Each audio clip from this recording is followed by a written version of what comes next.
जय गुरु जी, शुक्राना गुरु जी। सारी संगत को जय गुरु जी। संगत जी कैसे हैं आप सब? गुरु कृपा पे सब है ना। अपना सारा ध्यान गुरु जी पे लगाइए। आप गुरु जी के साथ ही कनेक्ट हो, वो बेटर है। किसी को बीच में लाने की जरूरत नहीं है। जय गुरु जी, शुक्राना गुरु जी। अनंतम अनंतम शुक्राना गुरु जी की मन से आपके साथ ही आज का शुक्राना सत्संग प्रारंभ करती हूँ। गुरु जी से आज्ञा लेकर जय गुरु जी आज्ञा दीजिए कि आज का सत्संग करूँ। ओम नमः शिवाय। शिव जी सदा सहाय। ओम नमः शिवाय। गुरु जी सदा सहाय। जय गुरु जी, शुक्राना गुरु जी, अनंतम अनंता शुक्राना। इससे पहले जो गुरु जी के चरणों में लाइक सब्सक्राइब समर्पित करे, उसके घर में सुख समृद्धि की कभी कमी ना करें हमारे प्यारे गुरु जी। उन्हें भरपूर दे गुरु महाराज, उनकी हर इच्छा को पूर्ण करे। संगत जी, जो आज का सत्संग है वो सारा ही इम्पोर्टेंट है। शुरू से अंत तक ध्यान से सुनिए और हो सकता है कि आपके प्रश्नों के उत्तर इस सत्संग में मिले और कोई उपाय भी हो या किसी टाइप की भी कोई चीज़ जो आपकी लाइफ से रिलेटेड आपको कुछ ना कुछ अवश्य मिलेगा। इसलिए पूरा सत्संग को आपने शुरू से अंत तक सुनना है, क्योंकि सत्संग सुनने वाले का बहुत भला करते हैं गुरु महाराज, सुनाने वाले का भी। जितना सुनाने का भला होता उतना ही सुनने का भी। तो अपनी लाइफ को चेंज कीजिए, जोड़िए, क्योंकि ये लाइफ बहुत मुश्किल से मिलती है। अगर मिल ही गई है तो इसको शांति से जियो। क्या करोगे आप? गुस्सा करके, किसी का बुरा करके, बुरा सोच के। इसलिए आप अपनी लाइफ को परमात्मा गुरु जी के चरणों में डालकर उस लाइफ का एंजॉय कीजिए। संगत जी, आप गुरु जी की संगत बन जाते हो जब आप, तो गुरु जी अपने आप ही अपनी संगत का रास्ता बना देते हैं। जो जीवन में चल रहा होता है उसका ज्ञान गुरु जी को बहुत पहले से ही होता है। कितनी भी बड़ी समस्या क्यों ना आए, गुरु जी उसका रास्ता आसानी से निकाल देते हैं। जय गुरु जी।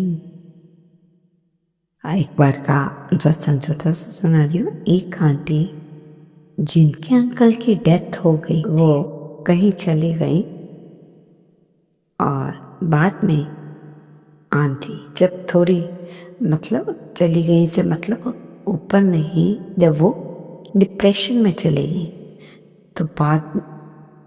तो आंटी जब थोड़ी सी ठीक हुई तो सोचने लगी कि मैं तो अकेले कैसे संभालूंगी, क्या होगा क्या नहीं। 2-3 महीने तक जो आंटी को कोई भी इतना होश नहीं था। आंटी के छोटे छोटे बच्चे हैं 2। पहले आंटी वैष्णो माता के साथ जुड़ी हुई थी और गुरुजी ने के संगत ने आंटी को गुरुजी के साथ भी कनेक्ट होने को कहा। आंटी कहती, नहीं, मुझे कोई गुरु से कनेक्ट नहीं होना, मेरी तो माता रानी है, मैं तो वही रहूंगी। परंतु आंटी के समझाने पर उन आंटी ने दूसरी आंटी की बात मान ली। संगत जी, जब और आंटी ने उनकी बात मानी और संगत जी वो आंटी गुरु जी के साथ कि वो भगवान की तरफ हो जाते हैं और कनेक्ट होकर अपने परमात्मा से, पता नहीं वो भी अचानक ही कैसे। कोई तो ऐसा होता है जिससे वो कनेक्ट होते हैं तो क्या बात होती है कि मान लीजिए आप परमात्मा को नहीं मानते, परंतु जब आपको कोई मुसीबत पड़ रही हो तो आप क्या करोगे? ऑटोमेटिकली आपके सामने कोई चारा नहीं है परमात्मा को छोड़कर कि किससे मैं ये बात कहूँ कि आप क्या प्रॉब्लम है। तो लास्ट में कुछ ऐसा हुआ उन अंकल के साथ कि वो भगवान से जुड़े किसी के थ्रू। जब वो मुसीबत में थे तो मान लीजिए जैसे आप पे कोई मुसीबत तो आप भगवान को नहीं मानते, मन ही मन में आप सोच रहे होते हो, अचानक उस समस्या का हल आपके सामने आ जाए तो फिर आपको, चाहे वो इंसान हो चाहे भगवान हो, क्योंकि उस समय आपको अपना काम करना है कि कोई आपको मदद कर रहा है तो आप फटाफट उसके साथ कनेक्ट हो जाते हो। ऐसे ही कोई अंकल की बात बता रही हूँ, वो भी नहीं मानते थे तो उन्हें एक दिन उनके पास बस से उतरे तो उन पे बहुत सा सामान था और वो इधर उधर देख रहे थे कोई कुली वुली मिल जाए, परंतु कोई कुली वुली नहीं मिला, उन्हें कुली नहीं मिला। और थोड़ी देर में देखते हैं कि एक 60-70 साल का व्यक्ति वहाँ खड़ा हुआ था जहाँ पे कुली खड़े होते हैं। तो उनके मन में कुछ आशा सी हुई कि मैं इस व्यक्ति को कहता हूँ कि जो मेरा सामान है मेरे घर तक पहुँचा दो। बड़ी हिम्मत करके वो उस व्यक्ति से पूछते हैं, क्योंकि धनवान थे, सब कुछ थे, कभी ऐसा हुआ नहीं, पर परमात्मा वक्त किसी को भी बदल सकता है, ये हमेशा याद रखना। जब ऊपर वाले की लाठी पड़ती है तो बड़े से बड़े सीधे हो जाते हैं। तो उन अंकल ने, बुजुर्ग अंकल से पूछा कि ये आप सामान मेरा घर तक पहुंचा देंगे? तो उन्होंने बड़े ही प्यार से कहा कि हाँ हाँ मैं पहुंचा दूंगा, पर मुझे भी कुछ आपको ज्ञान की बातें देनी है। ज्ञान मतलब यही सोच लो सत्संग की बात वो अंकल बता रहे हूँ। तो कहते हैं कि आपको सुननी पड़ेगी मेरी ज्ञान की बातें। तो उन्होंने कहा चलो कोई नहीं, मन में उनके चल रहा था चलो पहुंचा देंगे, सामान भी घर तक पहुंच जाएगा। ये सोचते सोचते उन्होंने उन अंकल की बात मान ली और जो अंकल उन्हें भगवान के बारे में बता रहे थे वो सुनते जा रहे थे, एक तरह के सत्संग में ही। और सुनते सुनते उनका घर आ गया तो अंकल बुजुर्ग आदमी से रिक्वेस्ट करते हैं, देखिए कि आप ऐसे मत यहाँ से जाना, मेरे से बात करके ही जाना। क्योंकि तो बूढ़े अंकल ने कहा ठीक है। तो कह रहे बूढ़े अंकल ने उस व्यक्ति को बुलाकर कहा, देखो मैं यहाँ रात को जब सोया तो मुझे स्वप्न में परमात्मा दिखाई दिए और कहा कि तुम्हारी मौत होने वाली है। तो संगत जी ये सुन के कौन नहीं डर जाता है ना, मौत होने वाली है। तो अगले दिन कुछ ऐसा होता है कि ये बात सत्य हो जाती है, बूढ़े व्यक्ति के कहे हुए शब्द। तो जैसे ही यमदूत लेने आता है तो सोचता है इन्हें तो नरक की भेजता है, इन्होंने कुछ अच्छे काम तो किए नहीं, सुनने वाली बातें सुने थे। फिर यमदूत सोचता अरे 2 घंटे पहले मैंने इसे, जो बूढ़े अंकल ने इसको जो सत्संग सुनाया था, उसने इस व्यक्तित्व से बहुत ध्यान से सुना था, इसलिए 2-3 घंटे के लिए मैं इसे स्वर्ग भेज देता हूँ। संगत जी, आप यकीन मानिए, जब वो उन्हें स्वर्ग में भेजते हैं तो वो अंकल थोड़ा डर रहे होते हैं कि थोड़े टाइम बाद ही मुझे ले जाएंगे। तो वहाँ जब स्वर्ग में जाते हैं वो देखते हैं, आहा क्या शांति है, लोग ध्यान लगाकर अपने अपने परमात्मा का ध्यान लगा रहे हैं और सुन रहे हैं। तो और जो बूढ़ा व्यक्ति जो उन्हें छोड़ने आया था वो भी उन्हें वहीं मिलता है, उसकी भी एक तरह से मौत ही हो जाती है। तो दोनों वहाँ मिलते, तो कहता है क्यों घबरा रहे हो, ये तो स्वर्ग का द्वार है। परंतु वो उन्हें बताते हैं कि नहीं नहीं, मुझे तो 1-2 घंटे बैठने की इजाज़त मिली है बस। वो कहते ऐसा कुछ नहीं होगा, आप अपने विचार अच्छे रखो, सबका अच्छा करो। तो ऐसा करने के बाद उन्हें वहाँ से जाना नहीं पड़ता। मतलब कहने का अर्थ है, जो परमात्मा मतलब जो व्यक्ति धनवान था, मानता नहीं था, अचानक किसी के मिलने से उसकी ज़िंदगी कैसे बदल जाती है। इसलिए संगत जी, कभी भी किसी के बारे में कुछ ना कहिएगा। अपने धनवान होने का तो बिल्कुल भी दिखावा मत कीजिएगा, ठीक है ना संगत जी। तो ये बात ऐसे आपको मैंने बताई, और इस बात से बहुत शिक्षा मिलेगी कि हमें किस बात का अहंकार क्यों करते हैं दुनिया की। मैं वाले व्यक्ति का बाद में बहुत अच्छा हाल नहीं रहता, क्योंकि हर टाइम उसने अपने आप में मैं लगा दी है। इस बात से आई थिंक आप भी बहुत कुछ सोचोगे अपने लिए भी। अगर हम किसी तरह से गलती कर रहे हैं तो गुरु महाराज इस मतलब इस सत्संग के द्वारा संदेश दे रहे हैं कि गलत नहीं करना है किसी का।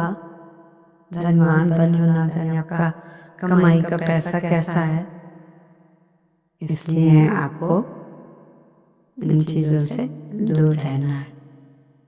आई थिंक आपको इस मेरी बात से बहुत कुछ समझ आया होगा।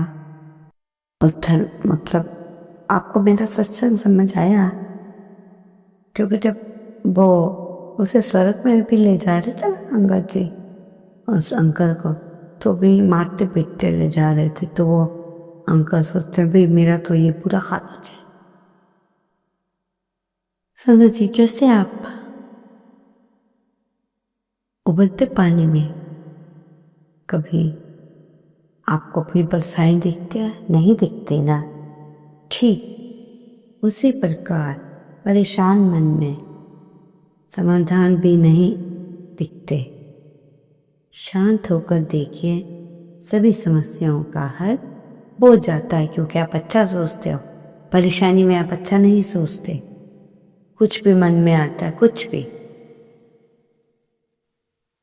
संगत जी, जब भी गुरु जी से आप प्रार्थना करें कि गुरु जी सबसे पहले मेरे घर खुशियाँ आए, सबसे पहले हम आपको अपने घर मिलाना चाहते हैं।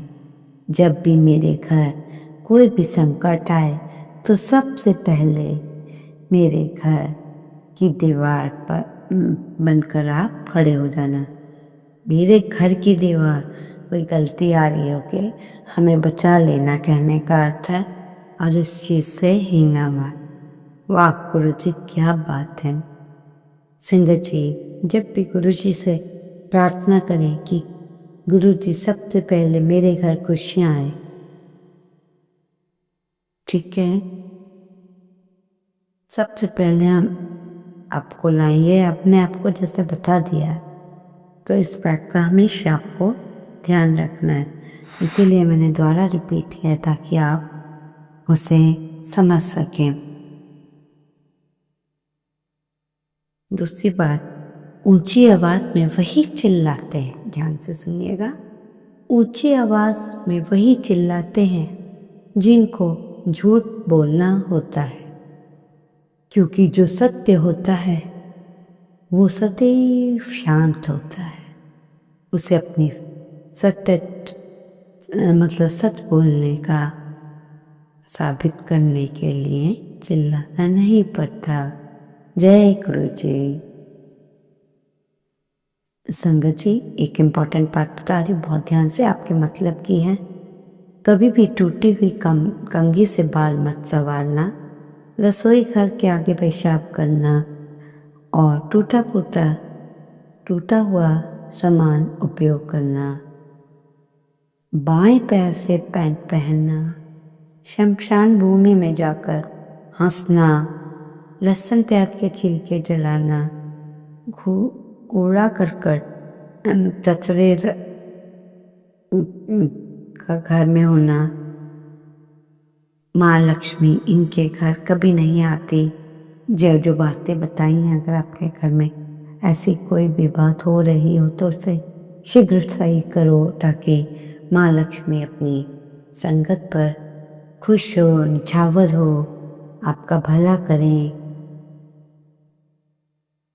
देखो संगत जी, गलती तो किसी के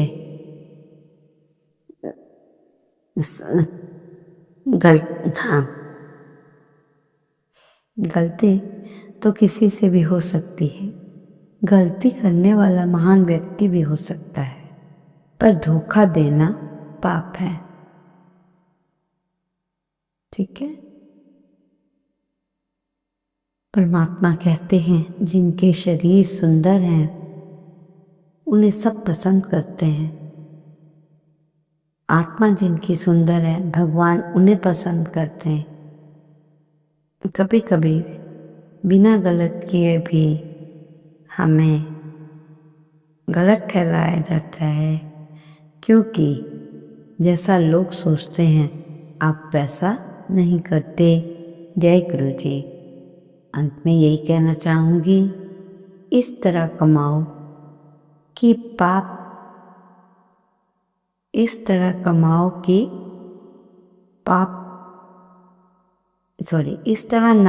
कि पाप हो जाए। वेरी सॉरी संगत जी।